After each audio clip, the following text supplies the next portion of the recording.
Ocho, let's get into the game. The Packers just beat the Chiefs. 27-19, Jordan Love, 25 of 36, 267, 3 touchdowns, clean game. Patrick Mahomes, 21 of 33, 210, 1 touchdown, 1 pick.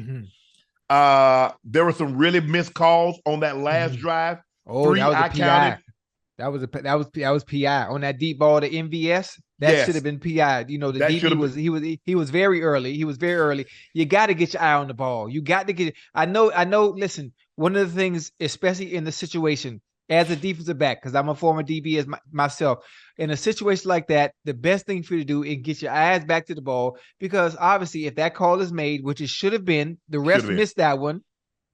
Come on now. You cost your team the game. Obviously, they let it go. I'm not sure if the bets was in or something. They couldn't change. Something was going on, but that was an obvious PI. But listen, the Packers played a good game. The Packers played a good game. They did. But here's the thing, though, Ocho. I counted 3 bad calls on that last drive. That was not an unnecessary roughness on Pat Mahomes. He was in bounds. Oh, okay. The first rule of thumb, you can't let up when you're going out of bounds, because he's coming and he's going to knock your block off. And I thought he had knocked Pat out the game, because you got up, he's a little woozy. Woozy, yeah, a little bit.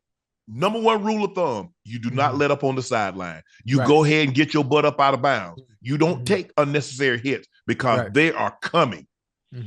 I thought they could have called that shove in the back by Owens. When he shoved Travis Kelce on the Hail Mary, because remember, the NFL went back and said you can call PI on Hail Marys. Now, we don't see it often, but it has been called, because he shoved it before the ball got the balls in the air, and he shoved it, and it kind of knocked Trav off his spot. Okay. I think that would have been bad, though. Don't you think, to have a game in that way, to throw a pass interference? All right, the first deep ball to MVS, I understand that one. Yeah. But to throw a flag and then they get the ball on the 1 yard line on a Hail Mary, that would have been a horrible way to lose the game.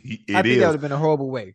But I think the thing is, Ocho, for me, you got to call a foul whenever it's called, because if guys, like we've seen guys in victory formation and the guys line up off sides and they throw a penalty. It's like, man, we don't need that 5 yards, bro. We in victory formation. No, we got to call a foul. But, Ocho, there's a bigger problem. And I told you this. Yes, sir. Even the greatness of Patrick Mahomes, he can't overcome these mediocre receivers. And I told you this. I said, at some point in time, Ocho, you can't keep scheming. You got to say, look here, guys, I need you to go beat man coverage. How many smoke screens? How many you try to change the DB's eye level before you just have a guy to go beat me on a comeback, or beat me on a speed out, or beat me on an end cut? They can't do that consistently, Ocho. Right. I mean, listen, and even the greatness of Patrick Mahomes can't overcome it. You know, I honestly, when you think about it, I think they regret. I wouldn't say regret letting Tyreek go, but now you understand his importance and what he meant to that team. Because now, when Travis Kelce's not having a great game, who else do you have as an outlet that you can count on to continuously win one-on-one battles? I mean, listen. The entire game, they was really basically playing man-to-man on everybody because they didn't feel they had anybody adequate enough to get open in 1v1 situations. And that's exactly what you got. Look, I think the thing is, they've proven Pat Mahomes won the MVP. They won the Super Bowl without Tyreek. Yeah. But I think the mistake that you make is sometimes you're like, okay, we're straight. There are guys out there. You could have got a DeAndre Hopkins, a guy that can beat man coverage consistently. Yeah. Right. And so now you pair him with Travis Kelce, and now you let Kadarius Toney, now you let Sky Moore, now you let Rashee Rice, you let them continue to grow, knowing you got 2 guys on a given play that can go consistently. Right. Even Patrick Mahomes' greatness can't overcome average to mediocre play at that receiver position. Yeah, guys catch a ball here or there, but Nah, because you're asking too much. And I know Pat Mahomes is great. He's historically great. But Ocho, you're asking him an awful lot to make chicken salad out of that chicken stuff he got going on. I think they're going to address the issue. They're going to have to address the issue. Either they're going to have to address it through the draft, but I think they should more so look into getting a veteran, bringing the veteran there. There are a lot of receivers that are coming that are going to be on the market this offseason, and they need to go find and get one of them. They got to address that issue, because when they lock in on Travis Kelce, there's nobody else that Patrick Mahomes could count on and say, you know what, come hell or high water, I can count on this individual to make a play for me in tough times. Who can I put the ball up to other than Trav that can go make a play for me? Nobody. Yeah. Everybody has at least one person that I feel confident in, that if I put the ball up, they can go make a play. Right. And Kansas City doesn't have that guy, because if Andy doesn't scheme up the perfect play, they can't get open. Right.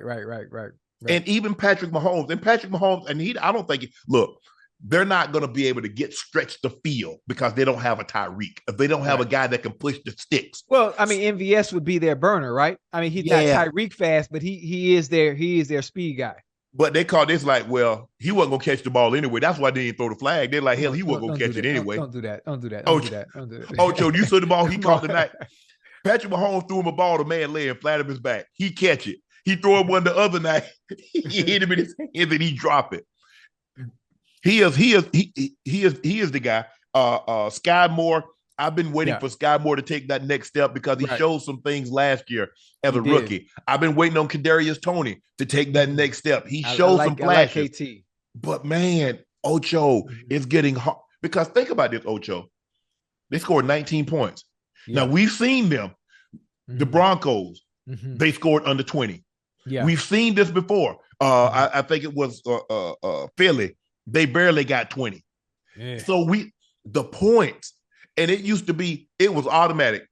The last 3-4 years, if Patrick Mahomes needed a touchdown and a 2-point conversion to tie this game, he's going to get that. Yeah, most definitely.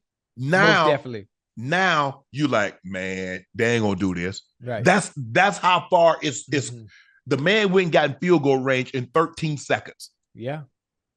Now he could have had 5 minutes, and I don't believe they would have scored.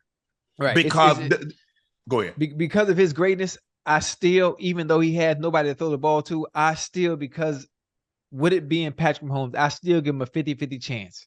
That's how great he is. But once they address that issue at the receiver position and allow that young core to continue to mold and get better and get comfortable in situations where Patrick Mahomes can count on them, they will be all right. But they got to address it in the offseason and getting a receiver that can get the job done. Coverage consistently. Yeah, that makes the offensive coordinator job easy. You know what? I don't got to scheme you. I want to line you up out here at X. I want to line you up at a Z, and I need you to win for me. Yep. Just win for me. Jordan Love in his last 3 games has been playing outstanding. 857 passing yards, 8 touchdowns, 0 interceptions, 3-0 record.